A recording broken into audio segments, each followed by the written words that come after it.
ન્યૂટનનો ગતિનો બીજો નિયમ.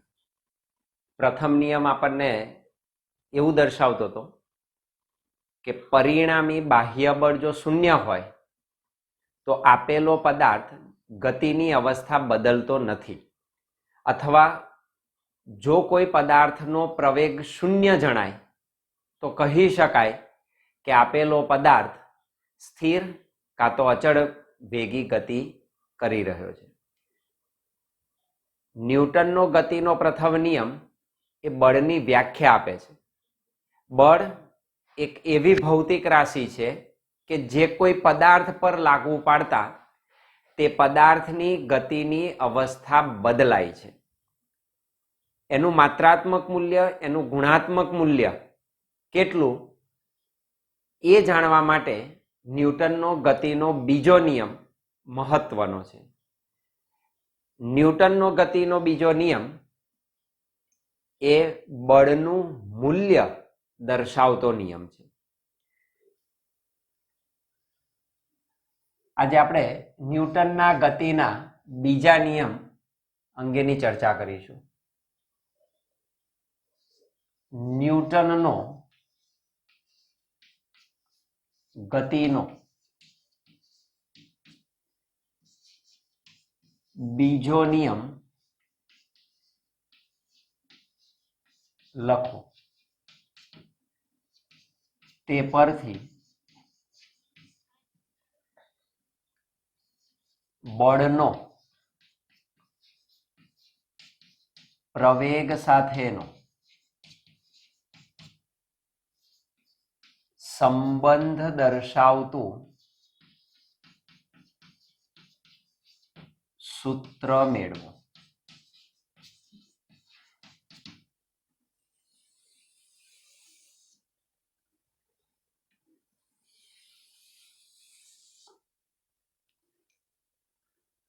ન્યૂટનનો ગતિનો બીજો નિયમ લખો અને બળ અને પ્રવેગ વચ્ચેનો સંબંધ દર્શાવતું સૂત્ર પ્રસ્થાપિત કરીશું. ન્યૂટનના ગતિના બીજા નિયમનું વિધાન.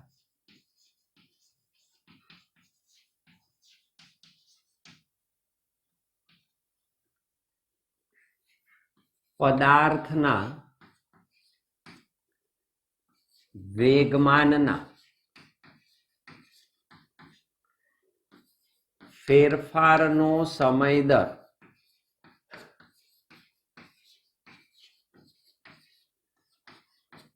તેના પર લાગુ પાડેલા બળના સમપ્રમાણમાં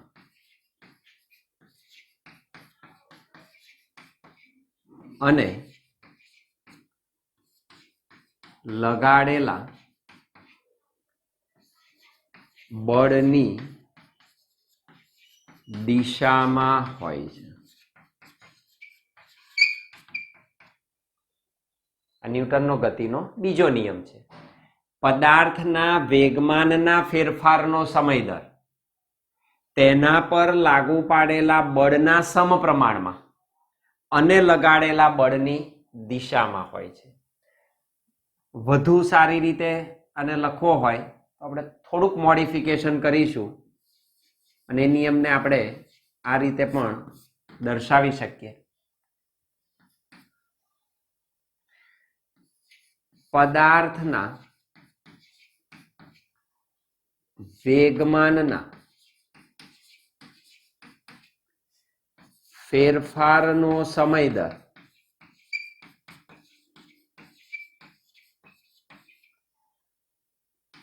તેના પર લાગુ પાડેલા પરિણામી એટલે કે ચોખ્ખા એટલે કે નેટ એટલે કે કુલ બાહ્ય બળ ના સમપ્રમાણમાં અને પરિણામી બાહ્ય બળ ની દિશામાં હોય છે.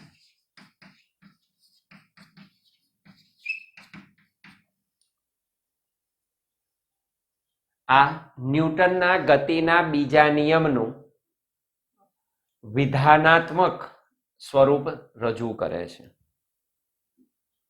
સમજૂતી એને સમજીએ, નિયમ ક્યાં છે શું તે એની સમજૂતી. ધારો કે પદાર્થ પર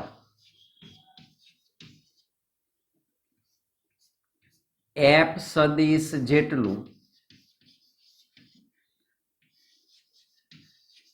અચળ બળ લાગતા ધારો કે પદાર્થ પર એફ સદિશ જેટલું અચળ બળ લાગતા એમ દળના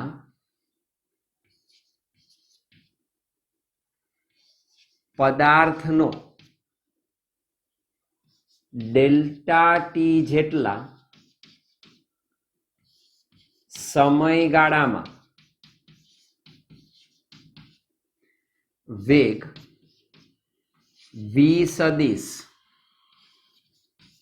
થી બદલાઈને વી સદિશ પ્લસ ડેલ્ટા વી સદિશ જેટલો બને છે. બળની અસર દર્શાવી આપણે. બળ અચળ છે, ચેન્જ નથી થતું સમય સાથે. એફ સદિશ જેટલું અચળ બળ કોઈ એમ દળના પદાર્થ પર તમે લાગુ પાડો કેટલા સમયગાળા માટે? ધારો કે ડેલ્ટા ટી જેટલા સમયગાળા માટે. તો ડેલ્ટા ટી જેટલા સમયગાળામાં આપેલા પદાર્થનો જો પ્રારંભમાં વેગ વી સદિશ હોય તો એ બદલાઈને ધારો કે વી સદિશ પ્લસ ડેલ્ટા વી સદિશ બને છે, એના વેગમાં વધારો થાય છે. તો આપેલું એફ સદિશ જેટલું બળ એમ દળના પદાર્થ પર લાગુ પાડીએ તો વેગ બદલાઈને વી સદિશ થી વી સદિશ પ્લસ ડેલ્ટા વી સદિશ જેટલો બને છે. વેગ બદલાય તો વેગમાન બદલાશે. વેગમાન શું છે? દળ અને વેગનો ગુણાકાર. પરિણામે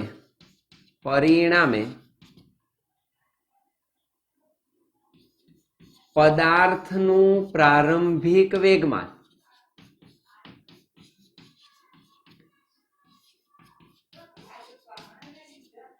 પી સદિશ બરાબર એમ વી સદિશ.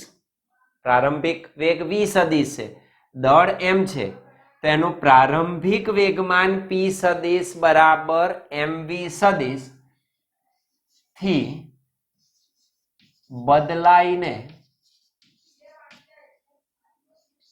પી સદિશ પ્લસ ડેલ્ટા પી સદિશ બરાબર એમ વી સદિશ પ્લસ ડેલ્ટા વી સદિશ બને છે. તો વેગમાનમાં ફેરફાર થયો, વેગ બદલાયો, વેગમાન પણ બદલાયું. આપણે દળને અહીં અચળ સ્વીકારેલું છે. તો આપેલું વેગમાન પ્રારંભિક પી થી અંતિમ પી પ્લસ ડેલ્ટા પી સદિશ જેટલું બને છે. આમ વેગમાનમાં થતો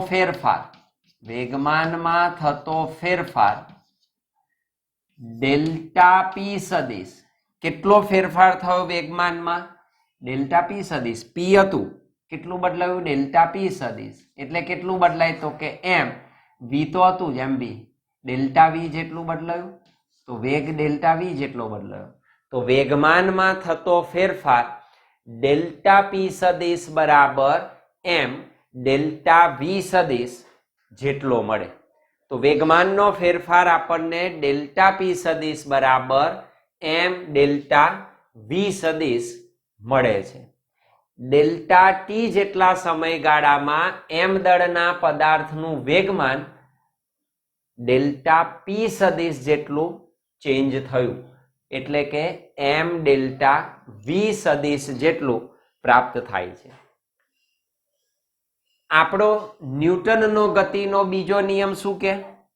તો કે પદાર્થના વેગમાનના ફેરફારનો સમય દર, પદાર્થના વેગમાનમાં ફેરફારનો સમય દર લેવાનો છે.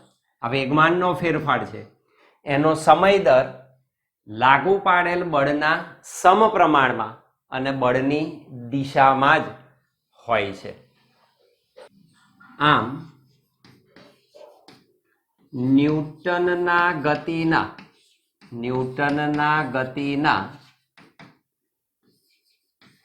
બીજા નિયમ મુજબ વેગમાનના ફેરફારનો સમય દર લાગુ પાડેલા બળના સમપ્રમાણમાં હોય. વેગમાનના ફેરફારનો સમય દર એટલે વેગમાનનો ફેરફાર ડેલ્ટા પી સદિશ, સમય દર એટલે છેદમાં આવે ડેલ્ટા ટી, એ લાગુ પાડેલા બળ પરિણામી બાહ્ય બળ ના સમપ્રમાણમાં હોય. આમ થાય. આના સમપ્રમાણમાં કહો એફ, આના સમપ્રમાણમાં કહો અચળાંક વ્યસ્ત બને, બીજો કોઈ ચેન્જ થાય નહીં, તો હું આને આમ લખી શકું. ધેટ મીન્સ અને આ જે ફેરફાર છે એ લગાડેલા બળની દિશામાં હોય, તો આનો ફેરફાર કઈ દિશામાં હોય? બળ આ દિશામાં લાગતો હોય તો વેગમાન એ જ દિશામાં તમારું ચેન્જ થાય. હું આને આમ પણ લખી શકું. That means F is proportional to delta P સદિશ અપન ડેલ્ટા ટી. કોઈ ચેન્જ નથી, ખાલી અચળાંક ચેન્જ થાય, તેનો કોઈ ફેર નથી પડતો. તો એફ સદિશ is proportional to delta P સદિશ અપન ડેલ્ટા ટી. સપ્રમાણતા અચળાંક કાઢો એટલે સમચલન કાઢો તો સપ્રમાણતા અચળાંકને તમારે એન્ટર કરવો પડે. અર્થાત એફ સદિશ ઇઝ ઇક્વલ ટુ સપ્રમાણતા અચળાંકને હું કે લઈ લઉં ડેલ્ટા પી સદિશ અપન ડેલ્ટા ટી. સમીકરણ તો એફ સદિશ બરાબર કે ડેલ્ટા પી સદિશ અપન ડેલ્ટા ટી. કે શું દર્શાવે? સપ્રમાણતા અચળાંક, જ્યાં કે સપ્રમાણતા અચળાંક દર્શાવે.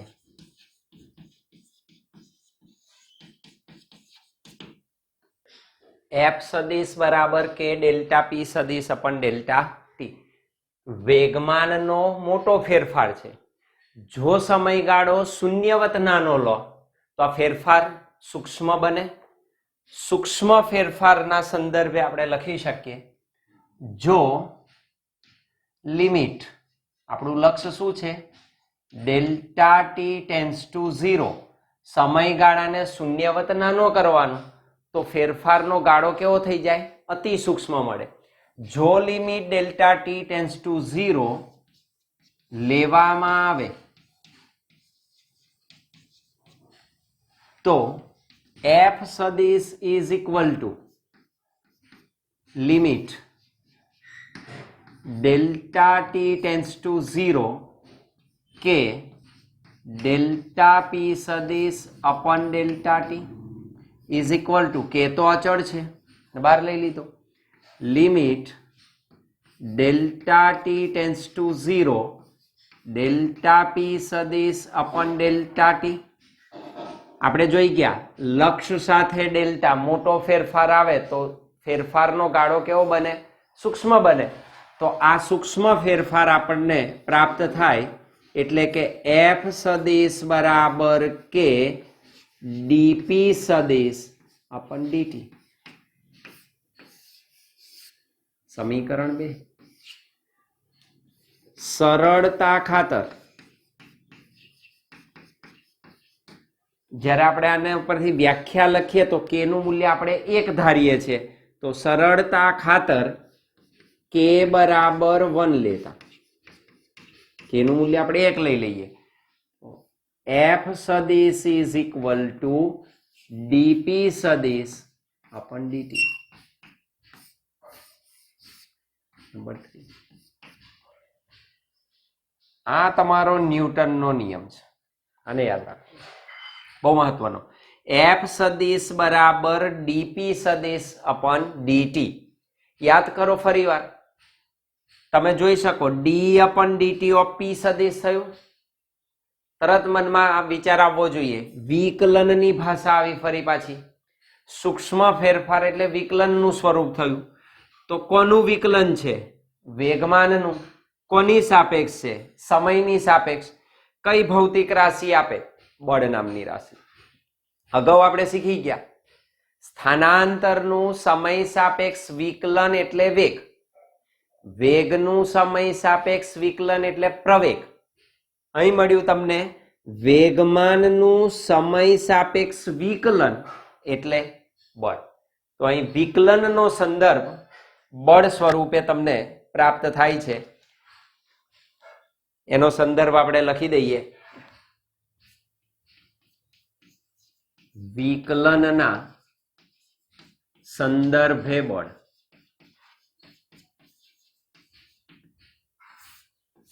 વિકલનના સંદર્ભે બળ. કોનું વિકલન કર્યું?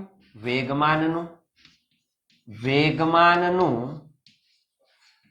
કોની સાપેક્ષ વિકલન કર્યું? સમયની સાપેક્ષ. વેગમાનનું સમયની સાપેક્ષ વિકલન એટલે જ બળ. બળને આવી રીતે પણ હવે ઓળખીશું કે વેગમાનનું સમય સાપેક્ષ તમે વિકલન લો તો તમને બળ પ્રાપ્ત થાય. અહીંયા સમગ્ર બાબતમાં આપણે એક સ્વીકાર કરેલો છે કે પદાર્થનું દળ અચળ લઈશું અને જે આપણે સૂત્ર લાવીશું એ પદાર્થના અચળ દળના સંદર્ભે હોય. જરૂર નથી અમુક ઘટનાઓમાં, અમુક કિસ્સાઓમાં પદાર્થનું દળ સમય સાથે બદલાતું હોય. જેમ કે રોકેટ જ્યારે જમીન પરથી છોડવામાં આવે ત્યારે જેમ જેમ તે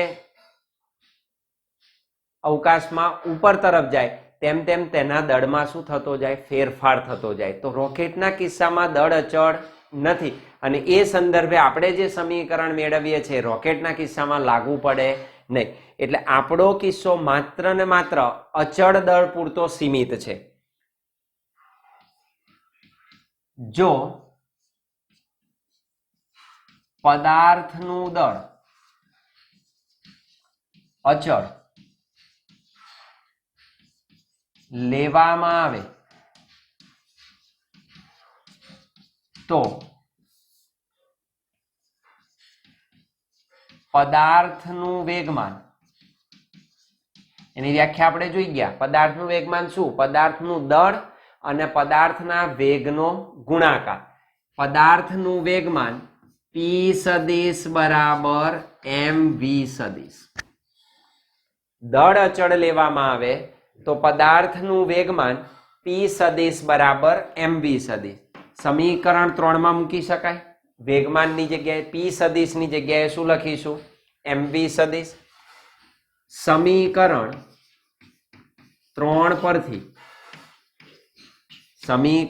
3 પરથી પી ને બદલે આપણે mv સદિશ લખીશું. એફ સદિશ બરાબર ડી અપન ડીટી ઓફ mv સદિશ. ફરી તમને મળ્યું દળ અચળ છે, વિકલનની બહાર લઈ લેવાય. એફ સદિશ ઇઝ ઇક્વલ ટુ એમ અચળ ડીવી સદિશ અપન ડીટી. આ જાણીએ છીએ આપણે વેગનું સમય સાપેક્ષ વિકલન પ્રવેગ નામની ભૌતિક રાશિ આપે, જ્યાં ડીવી સદિશ અપન ડીટી ઇઝ ઇક્વલ ટુ એ સદિશ, that is equal to પ્રવેગ, પદાર્થનો પ્રવેગ. અર્થાત એફ સદિશ બરાબર એમ એ સદિશ. નંબર 4, એફ સદિશ બરાબર એમ એ સદિશ. અર્થાત બળ બરાબર શું મળ્યું? દળ ગુણ્યા પ્રવેગ. અર્થાત બળ ઇઝ ઇક્વલ ટુ દળ ગુણ્યા પ્રવેગ. આ સૂત્રને આપણે બહુ સારી રીતે જાણીએ છીએ, 9મા ધોરણમાં તમે શીખીને આવેલા જ છો. તો એફ સદિશ બરાબર એમ એ સદિશ, બળનો પ્રવેગ સાથેનો સંબંધ દર્શાવતું આ સૂત્ર છે. તો બળ ઇઝ ઇક્વલ ટુ દળ ગુણ્યા પ્રવેગ. સમીકરણ 4 એ પદાર્થ પર લાગતા બળનો તેના પ્રવેગ સાથેનો સંબંધ દર્શાવતું સૂત્ર છે. સંબંધ દર્શાવતું સૂત્ર છે. તો બળનો પ્રવેગ સાથેનો સંબંધ. ખાસ યાદ રાખજો, આ સૂત્ર હંમેશ માટે સાચું નથી. જ્યારે પદાર્થનું દળ અચળ હોય તે જ સંજોગોમાં આ સૂત્ર સાચું છે. નોંધ કરીને લખી રાખજો. સમીકરણ 4 એ માત્ર પદાર્થનું દળ અચળ હોય તે સંજોગોમાં જ સાચું છે.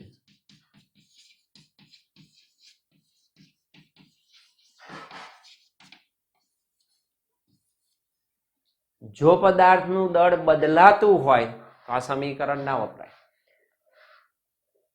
તો સૌથી અગત્યનું સૂત્ર જો તમારે લાવવું હોય તો આ બધો સંદર્ભ આપણે દળ અચળ હોય એના સ્વરૂપે લીધો છે. એફ બરાબર ડીપી અપન ડીટી એ ન્યૂટનનો ગતિનો બીજો નિયમ દર્શાવે. 9મામાં કદાચ આપણે આને કહેતા હતા, પણ બીજો નિયમ શું છે? એફ સદિશ બરાબર ડીપી સદિશ અપન ડીટી. આ એનો બીજો નિયમ છે. પરંતુ વધુ વ્યાપક તમારે જાણવું હોય તો વધુ વ્યાપક નિયમ કયો મળે એને અહીં આગળ આપણે દર્શાવીએ છીએ.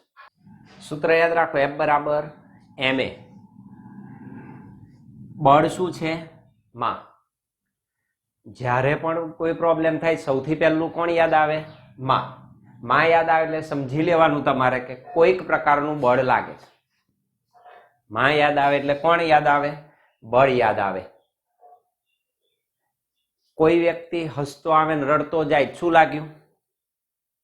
બળ. આને કહેવાય બળની અસર. બળની અસર અવસ્થા બદલે. અહીં આગળ પદાર્થની સ્થિર અને ગતિમય અવસ્થામાં ફેરફાર કરે છે. એટલે બળ એ એવી ભૌતિક રાશિ છે કે જે કોઈ પદાર્થ પર લાગતા તેની ગતિની અવસ્થામાં શું કરે? ફેરફાર કરે. તો હંમેશા માને યાદ રાખવા, સૂત્ર તમને આપોઆપ યાદ રહી જ જાય. કારણ કે સૌથી પહેલું કોઈ પણ પ્રકારનું બળ લાગે એટલે કોણ યાદ આવે? માં. તો એફ બરાબર એમ એ સદિશ. તો યાદ રાખવાનું, એ સરળ છે તમારા માટે. ક્યારે સાચું? દળ અચળ હોય તે જ સંજોગોમાં આ સૂત્ર સાચું, નહીં તો નહીં. તો વધારે વ્યાપક કયું સૂત્ર સાચું છે એ નોંધમાં તમે લખી રાખી શકો. આપણી પાસે આ સૂત્ર છે, જો દળ અચળ ના હોય તો આ સૂત્ર કેવું બને તમને આવડવું જોઈએ.